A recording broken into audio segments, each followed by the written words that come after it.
keep on rolling.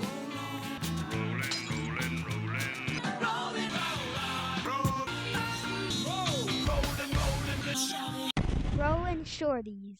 All right, we're back. Scoot over, Dice. Adventures on Other Planets. This is edited by Donald A. Woolheim. This is an ace book. It's an ace stumpy. All aboard for outer space. I love it. All right, let's see what we're working with here. I've got to be really careful with this one. It's kind of falling apart. It's an oldie. Okay, contents. The Obligation by Roger D. The Sound of Bugles by Robert Moore Williams. Ogre by Clifford D. Simak. Assignment on Pasik by Murray Leinster. The Roll by A.E. Van Voigt. I've never heard of these two authors, so I'm really hoping for 1 and 2. All right. The Die of Destiny. We need 1 through 5. 4. What was 4 again? I don't think it was one of the authors I wanted to read. Oh, carefully. Okay. Assignment on Pasik by Murray Leinster. Let's go. Hello, everybody. Welcome to Rollin Shorties. Today we are talking about Assignment on Pasik from the book Adventures on Other Planets, edited by Donald A. Woolheim. Assignment on Pasik is written by Murray Leinster, and I've read one Murray Leinster before. It was it was Monster from Earth's End, or Monster at Earth's End. I can't remember. I read it last year. Ton of fun. Great book. I'll put the cover right here. Look at that. Boop, beep. Fun book. Get that book, read it. It's awesome. The cover rocks too. This was pretty good. It was all right. Our hero, Stoddard, crash lands on this planet of Pasik, and immediately he is met by the natives, the Pasiki. And the Pasiki are these humanoid-ish, insectoid, kind of almost robotic aliens. They rush out to meet him, and they have their spears, and they realize he's a human, and they throw down their spears. They start worshiping him, and they take him to they put him on a little dais thing, and they carry him like he's a god.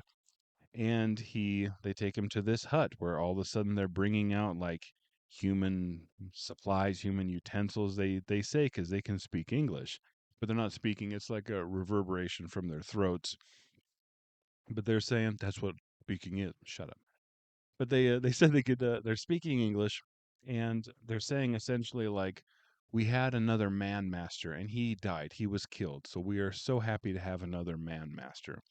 And the Pasiki have these servants that are basically like realistic foam molds of humans, and like butlers and maids and old timey valets and things like that. And the Pasiki will climb into them and to better serve the man masters.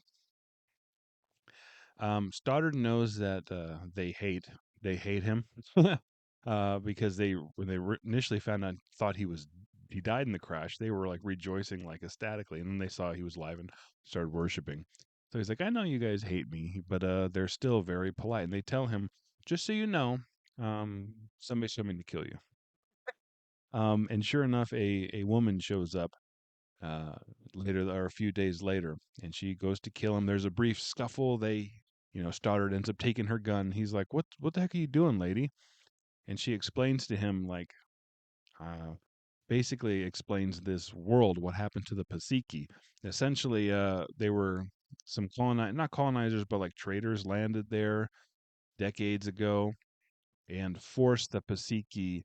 There was a scuffle, and they forced them into some slave mining where they would mine gemstones. And so, but after a while, technology advanced to the point where gemstones could be carbon fabricated. So they lost all value in the universe. So everybody left. The humans left. But the Pasiki had been ingrained and trained to, and all these creatures they're all telepathic. The whole race can communicate with each other, but they've been trained to serve humans. And so a human research vessel crashed there, and they treated them like gods. They pampered them, took care of them. And now, as it would have it, Other humans land here, um, criminals, pirates, and I think at this point there's 10 humans on the planet. And for some reason, they all want to kill each other because they don't want to share. They don't want the secret getting out, so they're killing each other. And so Stoddard's like, okay, so all these humans are coming to kill us. The girl is like completely shocked, like this is a human that didn't a man that didn't kill me because she was just a child when she crashed here with her father. And her father was killed, and she ended up running off and has been on the run from these other humans for 10 years. Now she's a young woman and using the Pasiki to help her avoid these humans. The Pasiki are they have to do everything their human masters say. Uh, everything. They can't deny a single command, and so that makes things difficult. Like if they're like so they can't harm humans and they can't like go against them. They won't keep secrets for them because yes, will you keep a secret? Yes, I'll keep a secret for you. And then somebody else will ask him, tell me what he said, and they'll say, okay. So the Pasiki are these very simple creatures. Um, so essentially, this girl, her name is Jan, is like, you've come here to. I can't believe you're the first person I've ever met that's not out to kill me. I didn't know men were like this. And so basically he's like, okay, we gotta get on the run. He's like, I don't like that we're the more I'm talking about this, the less I think I liked it. Initially when I finished it, I was like, oh, because I finished it like 10 minutes ago, and I was like, oh, that's all right. But the more I'm talking about it, there's some fat plot holes. And so essentially, and I'm gonna spoil this whole thing. I'm just gonna spoil it. I don't care. It's okay. And honestly, it's so forgettable that as I spoil it, you're not gonna remember it. Even if you go to read this, you won't remember it. I feel like it's leaving my brain as we speak. But essentially, they're on the run and they're on the move because these other humans are hunting them to kill them. So let's keep going. So they're being constantly day and night being ferried by these Basiki, and they finally he builds a structure and has them build him this structure, follow these exact specifications, build me this structure, this home, this dwelling. Then he had them bury these mysterious metal boxes that he's been secretly fabricating. Bury these in the ground. Um, then he finds out that there's a supply vessel coming. It wasn't entirely clear how he found this out, that there's a supply vessel coming to this planet. Um, and so they go to this place. I don't know exactly sure how they knew where to go. Anyway, none of this is very clear. But essentially, they're coming. The enemies, your enemies are coming. These guys that are coming to kill you. So he ends up flipping the roof off of his hut. Oof! It's a boat. He had them fabricate a boat, and since they had they're telepathically, they didn't realize what they were doing at the time. So that the enemies chased the bad guys, the bad humans chasing them, wouldn't know they're building a boat. And he tells Stoddard, they get on the boat, and Stoddard tells all the Pasiki that waiting there, okay, just so you guys know, those boxes that I planted are transmitters, transmitting transmitting all across the galaxy, saying, hey, come to the planet of Pasik. The Pasiki here would love to take care of you. They pamper on you. They want some humans to worship. And so then the bad guys, hearing this, because obviously the Pasiki will relay it, they're all telepathically connected, would say, "Oh shoot," because they're all criminals. All the men on this planet are criminals. They're in secret and they got a good thing going. So I guess they, instead of pursuing Jan and Stoddard, they are digging up and trying to find and locate and destroy all of these boxes. Stoddard, they cross this bay. There's a spaceship there. Stoddard sticks them up, and then they take off the planet. And there's a twist at the end, I think. Let me find it for you guys here. Um, Basically, the girl is upset because she's like, there's no fighting. We didn't have to kill anybody. We didn't do, like, I thought you didn't even kill those two guys that we commandeered the ship from. Like, it seemed anticlimactic. And so he says, anticlimax, eh? but I'd have done a rather poor job of it if I let it end in smoking blasters and corpses all over the place. The Space Patrol doesn't work that way when it can be helped. Um, so that doesn't make any sense. Uh, it might make sense if you're familiar with, and I'm guessing, I'm assuming that the Space Patrol is a thing. Maybe it's an ongoing thing in one of Murray Leinster's series.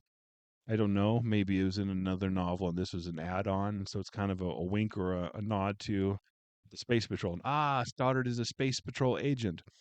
That might be the case. Some of you can let me know. I didn't get it, and it's just like, okay, you're part of the Space Patrol. So what are you, like, retroactively saying that, like, you had an assignment on Pacique when clearly you crash landed and you didn't know where this was? Um, this didn't seem very well thought out. Like I said, there's some big chunky plot holes, like how they knew where this landing ship was, like why he was in the beginning he was so sure that he had crash landed. He's like, well, I'm stuck here because if I'm on Pacique, no one ever comes out this far, so chances are I'm here for the long haul. This is my lot in life for the rest of my life. And then, you know, uh, 20 pages later, he's like, let's go to the place where they do a quarterly pickup rendezvous space trade. I don't know. It didn't make any sense. There were some, like I said, some fat plot holes. The girl, Jan, he could have done something interesting with a girl who's not, whose only, her only experience with men is men who want to kill her. But he didn't. She had read a bunch of books on how women act or supposed to act around men and things like that. And there's a lot of comments like, "Boy, you're doing just fine as a woman as you are." And so they get engaged like 20 minutes after they meet, like weird things like that that just maybe are a little dated. But I don't know. It was fine. It's an enjoyable little read, I suppose. Nothing offensive. Leinster's a good writer. I enjoy his writing. But this one will not stick in your brain. And so if you're reading this, because it's got a sweet pulpy cover, if you're reading it, you'll read Assignment on Pacific and you'll be like, that's all right. But it won't do anything. It won't change anything. It's a solid 3 out of 5. It's okay. This is the most okay time you can have reading this. All right. Thanks, guys. See you next time. I hated that I just kissed at the camera. It's really late right now when I'm filming.